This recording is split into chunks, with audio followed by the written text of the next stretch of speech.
ತುಂಬಾ ಸಿಂಪಲ್ಲಾಗಿ ಯಾವುದೇ ಸಾಸ್ಗಳನ್ನು ಬಳಸದೆ ಗೋಬಿ ಮಂಚೂರಿ ರೆಸಿಪಿ ಮಾಡ್ತಾಯಿದ್ದೀನಿ. ಇದಕ್ಕೆ ನಾನೊಂದು ಮಸಾಲೆ ಪೇಸ್ಟ್ ಮಾಡ್ಕೊಬೇಕು.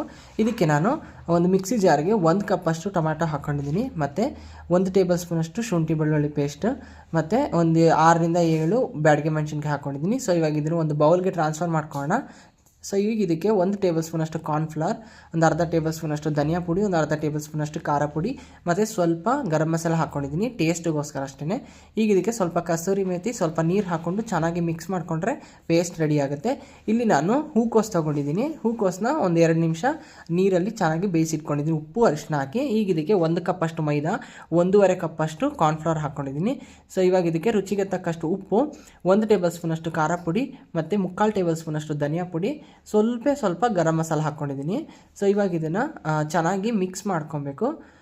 ಸ್ವಲ್ಪ ನೀರು ಹಾಕ್ಕೊಂಡು ನೋಡಿ, ಈ ಕನ್ಸಿಸ್ಟೆನ್ಸಿಯಲ್ಲಿ ಮಿಕ್ಸ್ ಮಾಡಿಕೊಂಡ್ರೆ ಸಾಕು.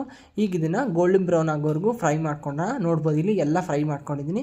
ಇಲ್ಲಿ ನಾನು ಒಂದು ಕಡಾಯಿಗೆ 2 ಟೇಬಲ್ ಸ್ಪೂನಷ್ಟು ಆಯಿಲ್ ಹಾಕ್ಕೊಂಡು, ಈಗ ಇದಕ್ಕೆ 1 ಟೇಬಲ್ ಸ್ಪೂನಷ್ಟು ಬೆಳ್ಳುಳ್ಳಿ, 1 ಕಪ್ ಈರುಳ್ಳಿ, ಮತ್ತು 1 ಕಪ್ ಕ್ಯಾಪ್ಸಿಕಮ್ ಹಾಕ್ಕೊಂಡು ಲೈಟಾಗಿ ಫ್ರೈ ಮಾಡ್ಕೊಳ್ತೀನಿ. ಇವಾಗ ಇದನ್ನು ಮಾಡಿರೋಂತಹ ಪೇಸ್ಟ್ ಹಾಕ್ಕೊಂಡು ಒಂದು ಕುದಿ ಬಂದಮೇಲೆ ಫ್ರೈ ಮಾಡಿರೋಂತಹ ಗೋಬಿ ಹಾಕೋಣ.